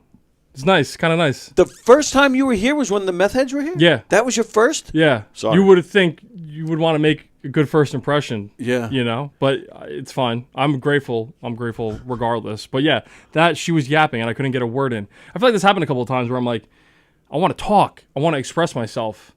And these people are talking about dumb shit. Because the thing with me, Tony, is I only talk about important stuff. Right? Right. I talk about pressing topics. Right, things that are of concern to me, maybe and you, and the general public. That was bad. That was bad, and yeah, to the point where I had it blocked out of my head. I totally forgot about those two. And yes, thrilled. For a fact that guy said, "Screw it, I'm done with comedy." Or no, you just I haven't assume. seen him. Yeah, okay. It's hard. He might be doing jail and doing comedy in jail somewhere. No. No, he's in a Winnebago, somewhere in northern New Jersey. We just had a carnival come through last weekend, so he might have been here for that. I know. I wanted to go to that. Did you go to that? No, it rained all weekend. Oh, that's right. Maybe that's why I didn't go. But I've done it, other years. It's June now. It's a little scary though because they're all like back here by the parking lot back here, where they all like have their RVs and their campers and it's scary back there. What are you doing for Juneteenth? Do you have plans? How are you celebrating Juneteenth? I'll probably have Sean Brown come in or something. You would have someone. Can't have me on. I could. Well, but I could give the opinion from the other side. Sean Brown was he was supposed to join us today. I don't know what happened to him. Oh, is that what was supposed to happen? I just saw him. Well, actually, like no, today? he's here. No. I don't trust. I'm not. I don't get out often, so right. When I say just saw him, it means like 3 weeks ago. Oh, okay. Yeah. Sean is great. Love him. He was. Unless he still plans on joining us, we still have a half hour. I don't know what he's doing, but yeah, he was supposed to come in. I was thinking too. Do you remember Sean Elliott? Guy in a wheelchair. No. Oh, okay. I thought he was a funny comedian. He came in here. He co-hosted with me for a while, and what I like about Sean Elliott was like we used to get racial with each other on the air, and it was hilarious. Maybe I'll reach out to him for Juneteenth because he used to tell me to look up, like you were talking about rap music before. Sean Elliott used to give me a song title, and I would pop up the lyrics, never hearing the song before, and I would have to put my spin on it. No, we did a show together. Yeah, we did an episode together. Yeah, that's what I thought. That's why. Yeah, right. I'm trying to think. Wheelchair. Yeah, big afro. I asked him how he gets on stage. Yes, you're absolutely right. I go, I'm like, is it hard to get on? I asked the gentleman in the wheelchair. I go, is it hard to get on right. stage? I don't know if that was probably. I mean, whatever. I got a question pops into my mind. I ask it. It's an innocent question. There's nothing wrong with that. It's that. No. Is it hard to do an incredibly hard thing? You know what I mean? It's like, how do you defy gravity? Like, it's just not, it wasn't a good question for me to ask. I mean, well, you're offering to, throw him up there? No, but it's like asking, it's like asking a person of color, like, hey, is it hard to find a job? You know what I mean? It's like the same thing. It's just like a very assumptive and not based in fact or reality, you know? Yeah, but there's a difference. Is it hard to get a job? What makes you think I'm having a hard time getting a job? That could piss them off, where being in the wheelchair is just a fact. The stage is up there. You're down there. How are you doing that? Well, I didn't ask how he does it. I asked if it was hard. True. Okay. It was just such a stupid question. Is it hard? Yeah, you're right. Yeah, you know what I mean? I got you. Because you would need, in essence, for it to be easy, you would need like a 9-foot ramp for it to be easy to get. Oh, hey, I've been there. I'm one of the people that has carried Sean Elliott onto a stage. Yeah, because the pyramids, the ramp theory is the higher they went up, the longer the ramp had to be, to the point where if that was how they actually did it, and I'm not saying I know how the pyramids got built. If they were to have done the ramp execution, the ramp would have caused them to use more materials than the pyramid itself. If it were to have, because you needed to have a certain angle to get to the top, Tony, because the blocks were heavy. Heavy blocks. Yes. So what my point is that for Sean Elliott, for it to be easy for him to get on stage, the ramp would have to like go across the entire room. Right. And that's awkward. You're going up. Then you're asking the audience, do you find it hard to walk in to get to your table with a ramp in the Well, the waitress is going under the table. Or is she essentially going over? Right. And she's got a tray of drinks in her hand, and you're trying to get on stage, and she's just trying to do her job, and everyone's waiting, and then the host is, the host already said your name. Right. Now there's like that space in between where nothing's being said, and everyone's just kind of waiting. So it's easy, but it's also hard. So there really isn't any easy way to get on a stage if you're in a wheelchair. And I knew that already, Tony. And I asked that gentleman, anyway. I go, is it hard to get on stage? So I was trying to be funny. Could be why I haven't seen him since. I don't know. Yeah, you know what? That's me to a T. I try to be funny, and I just sound like a dick. Did your mind always work this way, like before drugs? Yeah. Or, really? Oh, just curious. Yeah. All right. Well, now we're really going to find out how your brain works. What are we doing? I'm going to tell you what we're doing. Okay. My friend, are you familiar with Stephen Colbert? Yes. Did you watch his show? I watched clips. Okay, that's fine. There's no right or wrong. Yeah. Stephen Colbert did this thing called the Colbert Questionnaire. Mm-hmm. It's a series of questions. There's no right or wrong. It's just questions that help us get to know you. Okay. Okay. But now that his show is off the air, I stole it because I figured, what's he going to do? He's off the air. And he would have been, if he found out, he would have been pissed. And he still might be. And I might be risking a lawsuit for governors. I'm not really sure. But I'm taking a chance. So it's no longer the Colbert Questionnaire. It is the Walker Questionnaire. Okay. Are you prepared for this challenge? You should put a T at the end of Walker. You're right. I should. Sorry. It's all right. I'll let you have a second to prepare by reading the comments, because I haven't done that yet today. I did mention that Vicky was watching. Brendan Bird is watching. Hey, y'all, how about them Knicks? Yes, very excited about that. Knicks, good job. Absolutely. Good Knicks. Fucking basketball. Get it in the fucking hole. Yeah, shoot it. Dunzig, is that Pat Dunn? Kearns, you're doing a great job promoting Gov's Comedy is the best. Thank you, Pat. Thank you, Pat. Have a great time this weekend. The comedy bar crawl, is that what you're calling it? It's Comedy Crawl. Comedy Crawl. Sorry, I knew I had that wrong. 2 p.m. 2 p.m. in Sayville, and then go to the McGuire's after. You got it. I mean, you have to go to McGuire's after. Of course. But may I just say one thing? Yes. Since we're on the subject here, I just gotta real quick. I would just like to say what the first bar is, because I know that already. The Lookout starts at the Lookout. Very nice. 2 p.m. and you get your tickets on Eventbrite. Sorry, go ahead. Oh, all right. That was something I was going to ask you, and we'll mention it again at the end as well. Eventbrite. Go get your tickets. It really does sound like a fun night. Andrew Fremder says, how cool is that you got Shane Gillis in the studio today? All right, fuck off. My friends, you know what they say? They say I look like the diabetic Shane Gillis. But I think that's bullshit. I know the shirt's a little baggy, but I'm in better shape. I bet you are. Gillis. I bet you are. He has actually been in here. Yeah, he was trying to watch UFC. Yeah, and you exactly. of course, yeah. No, he came in totally using us. We didn't know that's what he was doing until after he came in. And then I did. I tried to get it for him, and he told me not to worry about it. Bosie, I will never put my finger in anyone's face or get physical with anyone. I just keep a straight tone because if my voice gets louder, the more feminine it gets. Sean looks like he just came from a PGA tournament. Landing on the moon, I can only imagine what it's like being all alone in space for that long. Maybe that's why his last name was Armstrong. Oh, my goodness. Lil Wayne and his tattoos, it looks like he fell face first into a pile of dirt. Who said that? Andrew Fremder said that. Nice. That's wildly racist. Oh, is that right? Yeah. Oh, all right. Well, right. He's black. I know. I didn't want to acknowledge that because in my head I'm like, that's totally racial. No, I was like really crazy. Oh, okay. But like, First Amendment, it's fine. All right. Okay. Brendan Burt. I'm not one for substitutes, but I found veggie sticks do taste a little like McDonald's French fries. I have never heard anybody say that before. That's an example of someone steering you in the wrong direction. Oh, yeah? He's just trying to hurt me? He's praying for your downfall. Brendan, why would you do that to me? Because now you have that expectation. it's not going to happen organically. Right. And you're now going to think that. And then when you go to try one, because I bet you will, because I know you're hankering for a French fry. Big time. You're going to try a veggie stick, and you're like, this is nothing like that. Because I'm going to tell you right now, there is nothing like that. It's not I was, you might be familiar with Fireside, the deli. Yeah. I was in there yesterday. I think it was yesterday.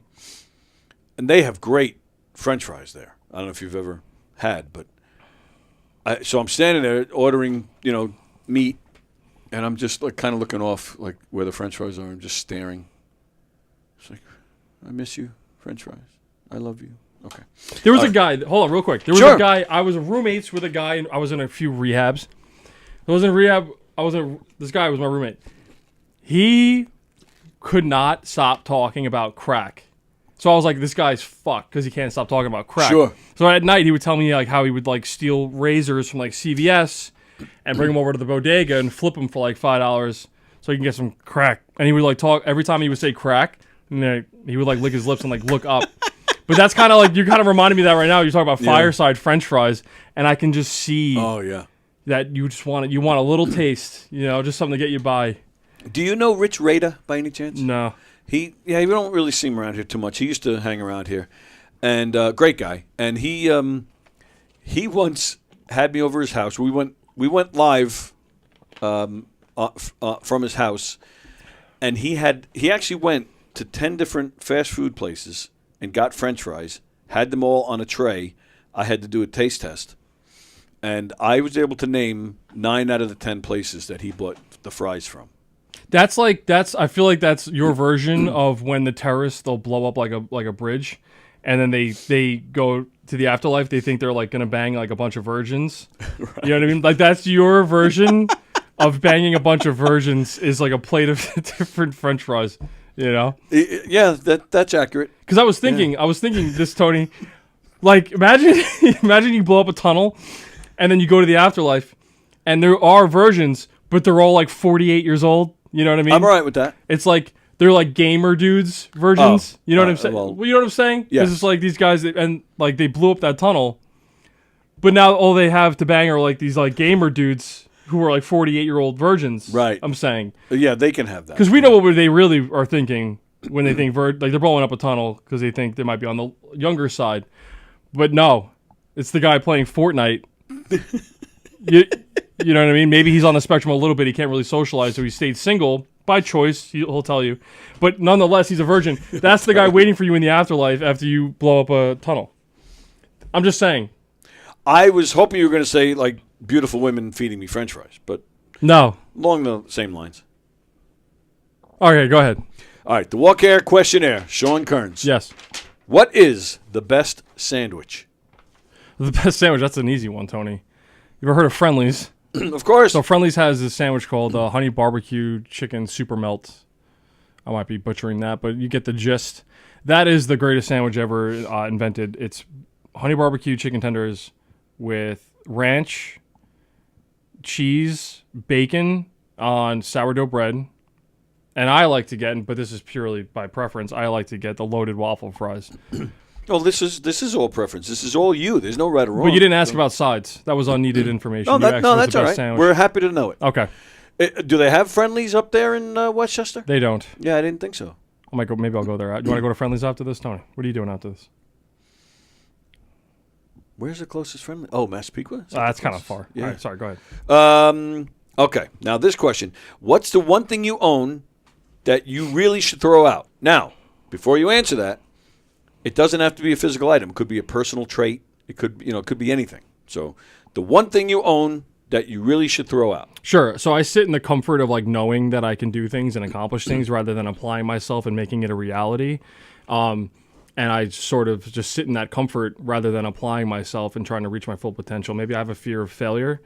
Maybe it's just laziness, procrastination. Maybe all the above. Maybe I should be on some sort of mood stabilizer. Who knows? But what I do know is that I'm not accomplishing much, and it's because of my current state of character. So, well, you're accomplishing a comedy crawl. That's true. Actually, no, but I'm really riding the coattails of people who are applying themselves and putting themselves out there and doing things that are risky and hard. But I'm in that realm, but I'm not the one doing that. Yeah, but to the public, you're one of the, when they think about the next day, when they're like, man, that was fun last night, man, I saw Roach, I saw Tansy, saw Ellison, saw Kearns, saw this one, Landolfi, like, they're not going to sit there and say, I saw Kearns, but he didn't really, he didn't do as much to prepare as the other guys. He looks, he was more of an 80% effort guy. They're not saying that. They're not saying that. They're saying, I had a great time, and you're one of the reasons why. End of story. So you are accomplishing Perception something. is better than reality. There you go. Yes. What was your first concert? I think it was Backstreet Boys or NSYNC. Great. Yeah, I'm not going to get into that. All right. I was young. I was like 5 or 6 or 7. I used to listen to Hanson a lot because the drummer was 10 years old or whatever. He was like mad young, and I'm like, those guys were talented. They were talented, but I wanted to be the drummer because the guy, he was like mad young or whatever. Yeah. And I'm like, I'm young. I'm a kid. I could do that too, but I couldn't. That kid applied himself. So. You know what? I don't even know. Do you have siblings? No. Well, I have a 13-year-old half sister. Oh, okay. So. All right. So you could have been. Are you familiar with the Carpenters? I mean, yeah, but I'm also afraid to say no, even if I didn't. So that would have been yes either way. But I do know the Carpenters. They were brother and sister. Act. He played piano. She sang and played drums. So you could have put together a Carpenters tribute band. Yeah, if I wasn't an only child for so long. Well, what could have been? 13 years later, just give her a few more years. Well, yeah, she'd get the Gen Z crowd going. Yeah, absolutely. And I'm more of like I feel like I'm friends with everybody type deal. You know what I mean? If you're old, young, you know what I mean? I got something for everybody. There you go. Besides talent. Again, you're doing a comedy crawl. There's talent there. What is the scariest animal? I would probably say hippopotamus. Okay. Hippos they can swim faster than boats. They can bite through steel. They're extremely territorial. They can basically breathe under. There's no hiding. There's no hiding because they can be in the water. They can be on land, and if you piss them off, you better watch out. Okay, that was a good answer. You've thought about that. Yeah. Apples or oranges? Apples. Oranges are dumb as shit. It's I like agree. The stupidest fruit in the world. First off, it's like 100%. a leather covering. Yes. And then your fingers are getting all like citrusy and shit and never gets off your hands. Yep. And you're eating it with your hand. Mm-hmm. And it's like, and then it's also like a lot of pulp. And it's like, just drink orange, grow up. Just drink orange juice. You can't put peanut butter on an orange. Can't put peanut butter on an orange. Also, you can't just go like throw it up in the air and then like bite into it. You got to do this whole thing, and then you got to throw the orange peels out. Everyone knows you're eating an orange. Everyone within a 50-foot vicinity knows you're eating an orange, and they think it's obnoxious, and they're wondering why you're even doing that. Like, why couldn't he just get an apple? They probably think. I think you're right about that. Yeah. Have you ever asked someone for their autograph? No. Never. No. Wow. What am I going to do with that? You know what I mean? It's like, what am I going to do? Well, with yeah. that? I mean, nowadays it's taking a selfie or something. But well, I think I maybe have gotten Aaron Carter's stunt double. I think signed something for me when I was at a play called The Seussical. It wasn't Aaron Carter himself, so I got like some random like 12-year-old kids. Aaron Carter had a stunt double? Yeah. Oh, okay. Yeah, but he's dead now. Right. But when he was alive, yeah. Like celebrities will have, they'll like put glasses, they'll have like some guy or girl, right? Maybe their name is Philip, right? But he looks like Aaron Carter. So they'll throw sunglasses on him and a hoodie, and he'll be the one that goes out into the Suburban. Oh, I'm thinking off. like, what movie did he make that he needed a stunt double? Now I get it. You know what I mean? Wow. I don't know if that's real or not. But. Yeah, I don't know. It kind of makes sense to me. Yeah. All right. What do you think happens when we die? Decompose. I think that's from it. the flies.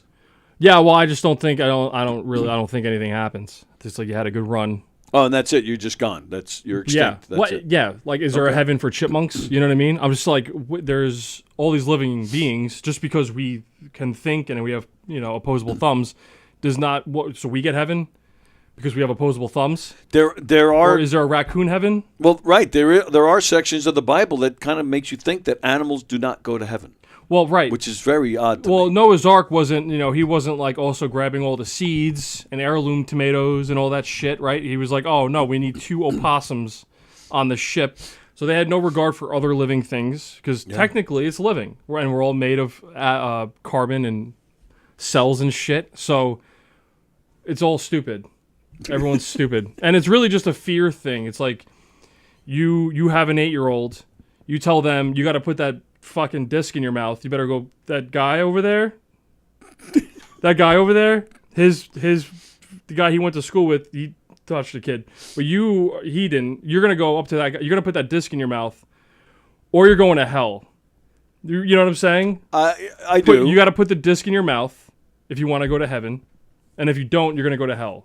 Right?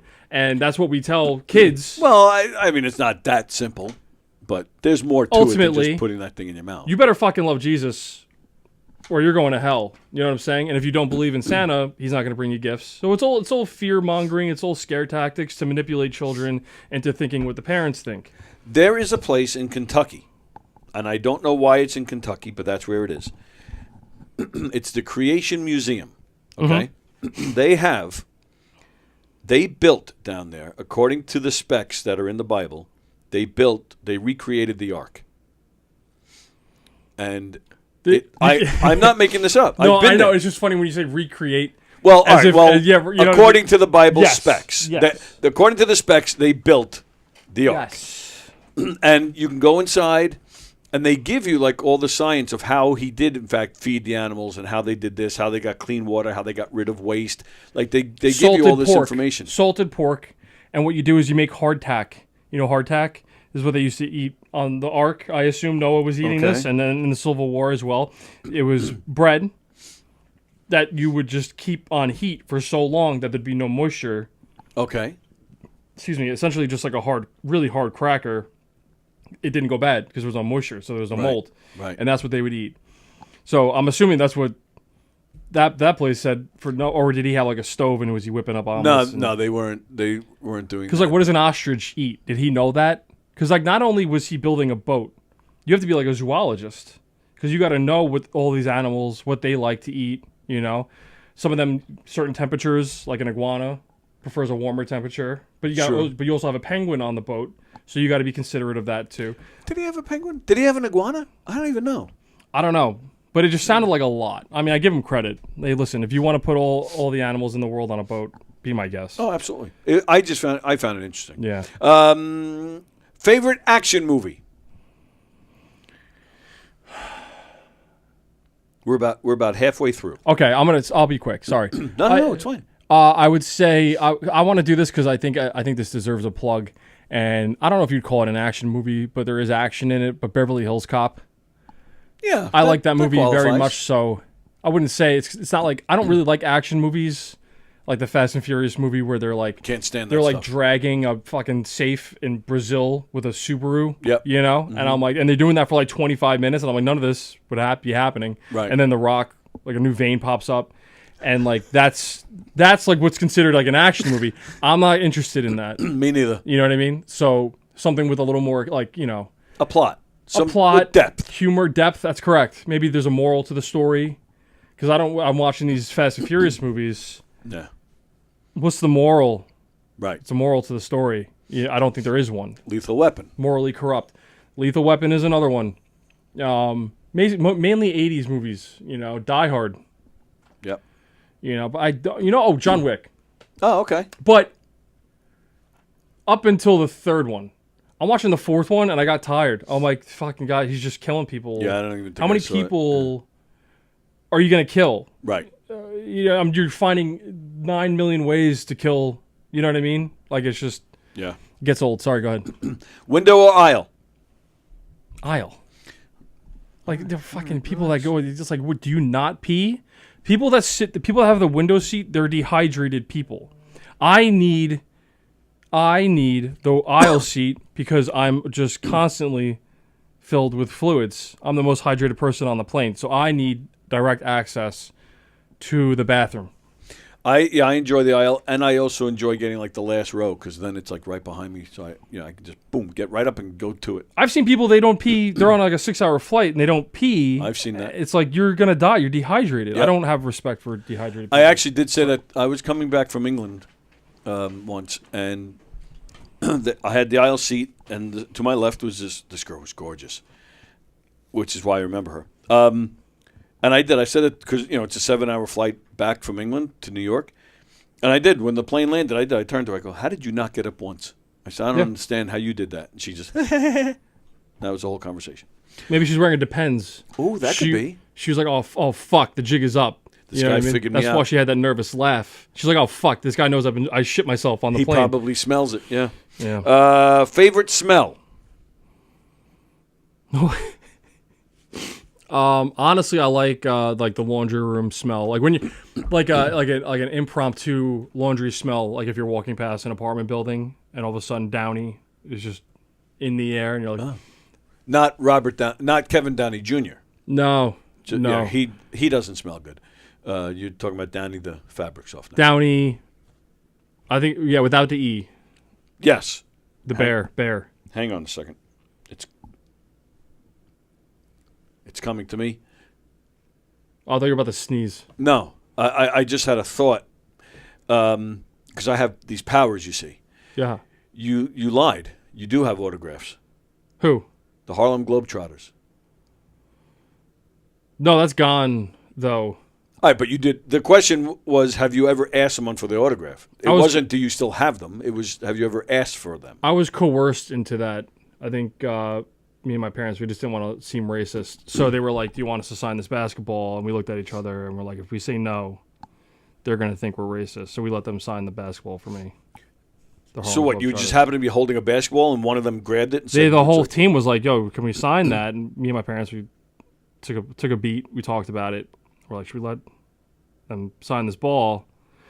And the consensus was let them sign it so as to not seem racist, is what we said to ourselves. And then they signed it. They were nice enough to sign it. They signed it. It was nice. That happened to me. I was at a Sheryl Crow concert. Ed Kranepool, who you probably never heard of, I'm assuming, played for the Mets for many, many years. And I saw him at a Sheryl Crow concert, and he did the same thing. He goes, you want my autograph? Okay, so I have a signed Sheryl Crow concert ticket. Really? Signed by Ed Kranepool. Oh, you know who I have an autograph of? George Carlin. How the hell did you forget that? Well, because he didn't autograph it for me. I found like a box set of all of his specials, and he signed it to someone else. I think the guy's name was Bill. I'm not Bill, but I do have George Carlin's signature. I would change my name to Bill just so it works. Where did you steal this from Bill? Like, how did you come across this? Tony, if only you knew. This is a long story.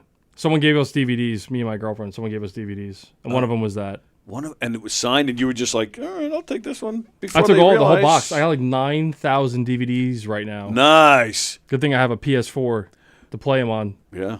A lot of them are Blu-ray. But one of them just happened to be signed, and this person didn't realize it, I guess.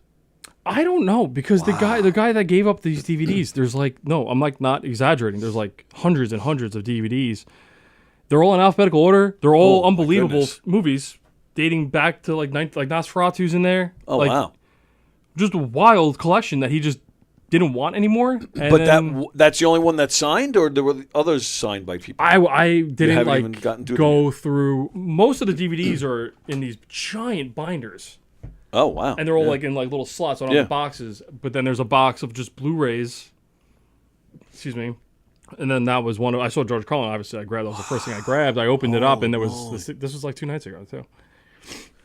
And there's ways to verify that it's actually him too, right? Yeah, but I'm sure it's like, I don't know if that's like worth anything. Or I would think it is, actually. You know what I should be doing? I should be watching, you know what's more valuable than that, Tony? No. Watching those specials and learning something. Learning how to be a better comic. And who better to learn it from? That's correct. Absolutely. Least favorite smell? I mean, I try to avoid negative smells. You know what I don't like? I don't like those bathrooms, like those gross bathrooms that they have like that pink soap. Like, you know, that pink soap and like really, really, really raw like paper towels and stuff. And there's just a plunger. You could tell there's some mileage on it, and it's right next to the toilet. And you're in there, and you got to do what you have to do, but you also like you want to get out of there as soon as possible because it smells bad. Like that pink soap, that pink bathroom soap. Okay, I hear you. Exercise, is it worth it? Yes. Okay. Cats or dogs? Cats. Yeah, I knew you were going to say that. How many do you have right now? I just have one. Oh, all right. Most used app on your phone?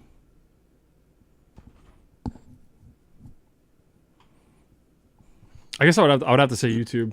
Okay. Because I listen to like World War I documentaries while I fall asleep because I can't be alone with my thoughts. So I'll do that, or I'll watch like someone do like an MRE review, or I watched this Croatian guy climb a mountain the other week. So I'm on, probably YouTube. Earliest memory?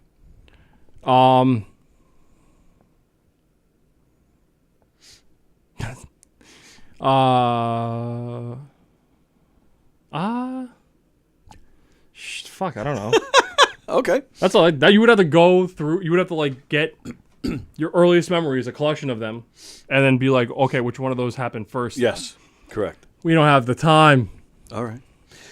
You get one song to listen to for the rest of your life. Not a continuous loop or it's driving you crazy, but anytime you put on music, it's this song. What is it? But I only have this song forever?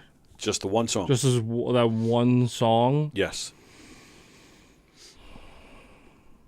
Okay. I would say it's called Montclair Machete by Riff Raff. He's a rapper. I was about to ask if that's a hip-hop artist. It's a hip-hop artist. Riff Raff. Riff Raff. What was it again? Montclair Machete. Montclair Machete. Sounds or like Mango Machete if you're looking it up on YouTube. That's what the name of the song is on YouTube. Okay. All right. We have 2 questions left. Okay. What number am I thinking of? 9. Wrong. Describe the rest of your life in 5 words. It doesn't have. It can be a sentence or it can be 5 individual words. Oh, okay. I'll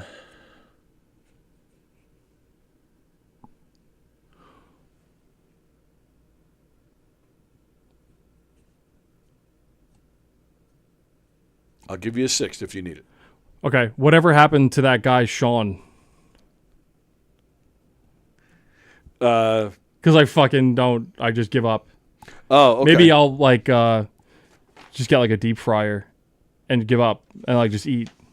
Like eat ice. Sometimes I think about just eating ice cream cakes and like Entenmann's products and just giving up. You know what I mean? Because it sounds nice. Well, yeah, you said a deep fryer. There is nothing better than slicing up potatoes nice and thin, putting it in the deep fryer. Not to the point where it becomes a potato chip, but just where it's actually soft and greasy. It's heaven. It's heaven. You ever tried crack? Not yet. You could do. I bet you with diabetes, because there's no nutrition facts on crack. You could do crack in lieu of the French fries, and it probably wouldn't affect your diabetes at all. I have considered, like, if I make it to 85, that I'm thinking maybe at that point I just might start doing crack. Like at that point, you know, what does it matter? You know, like what's the use? Yeah. So I like that comment. He said, Backstreet Boys are in sync, and he's concerned about a gay hat. Yep. And then, right after that, gave it away. It was your mom that said you have the autograph of the Harlem Globetrotters. Actually, I have some myself of the Harlem Globetrotters. That she probably. Oh, I forgot she was watching this. She probably didn't like that reply. Sorry, man. Yeah. All right. With that, it is time to get out of here. Thanks for sticking around. We went 5 minutes over. Eventbrite.com. The Comedy Crawl this Saturday out in Sayville, starting at 2 p.m., ending, give or take 6-ish.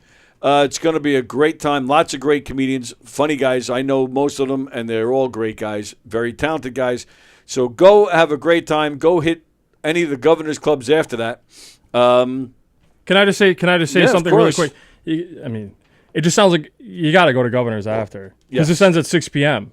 So you go to Governor's after. But when you do go to the Comedy Crawl, the Lookout 2 p.m. That's where it starts. You can reach out to me, Sean Kearns Comedy, Mike Ellison Comedy, Mike Tansey Comedy, for further information. And how does it work? Like, so the link's in my bio actually. So if you just go to Sean Kearns Comedy, so somebody walks in, they don't know you guys, like, so they're just general public. Like, do you guys make an announcement? Okay, we're done here, ladies and gentlemen. Thanks a lot. We're now heading over to such and such. Join us over there. Like, is that like, how do these people know where to go and when to go? So on this incredible poster that was made, the list of bars. Oh, it's on there? It's like there's arrows. It's very. Oh, okay. All right, cool. Yeah. I hope it goes well. Hope you have fun. Me too. Looking forward to hearing all about it. And yes. Oh, so you're not going to go? I can't. I can't. I run. Well, I'm the president of PAL's Special Needs Division. Okay. And Saturdays is a busy day for us. We run programs. Fine. So Well, thank you for your service. Oh well, thank you, pal. Thank you. Good to see you as always. Yeah, come in more often anytime you want. Yeah, this was great. Always fun hanging out with Sean. Is there anything else you want to plug? Nothing? Okay. Sean Kearns Comedy on Instagram. There you go. Very nice. Okay, we're out of here. What's today? Thursday. What do we got? We got Recipe for Laughter with Chef Felix and Bonnie Scalisi tonight at 6:30. And then at 8 o'clock, Joe DeJesu, who used to have a show in here years ago. He is returning tonight for one night only. And he's bringing Don Sill will be here. You were on Donversations once. Don, big fan. Absolutely. Richie Byrne will be here. And Andrew Lubman will be here. Joe and Andrew are Long Island musicians. So they're going to be complaining about We Are the World and all the TikTokers that are making fun of it. And we're just going to bash all the youngsters because we feel like it. Nice. So that's tonight at 8 o'clock. And then I'll be back here tomorrow at 11 a.m. with Rosie Fiamara, of course. And joining us, Bob Nelson. Very excited to have Bob Nelson return and hang out with us. It's going to be a lot of fun. You can go see Bob Nelson this weekend at the Brokerage. You can also see Claire Bowen and Jonathan Jackson at the Brokerage this weekend. That's the Brokerage in Belmore. Governor's here in Levittown. Anthony Rodia is playing the main club all weekend long. In the Giga Room this weekend, Sean Brown, Peter Anthony, Johnny Antetomaso. And then what else we got? Sunday at the Brokerage is Cindy Kaza, Psychic Medium. And then, as we mentioned, at McGuire's in Bohemia this weekend, Joe DeVito and Mike Keegan. Lots of cool stuff going on. govs.com, govs.com. Go there to see the full schedule and make your reservations to some great comedy shows. And don't forget Knock 'em Dead Comedy. We're going to be at McGuire's and the Brokerage in the fall. We got some dates, and they are on the website. So go to govs.com to make your reservations. Go to knockemdeadcomedy.com to see what else we got going on, as well as information on how you can hire us for your event. Corporate event, fundraiser, private event, whatever you got. Comedic murder mysteries and game shows. That's Knock 'em Dead Comedy. All right, we are out of here. Once again, good to see you, pal. Thank you, Tony. Always a pleasure. Yes, sir. Always a pleasure. All right, everybody enjoy the rest of your Thursday, and we'll see you guys later.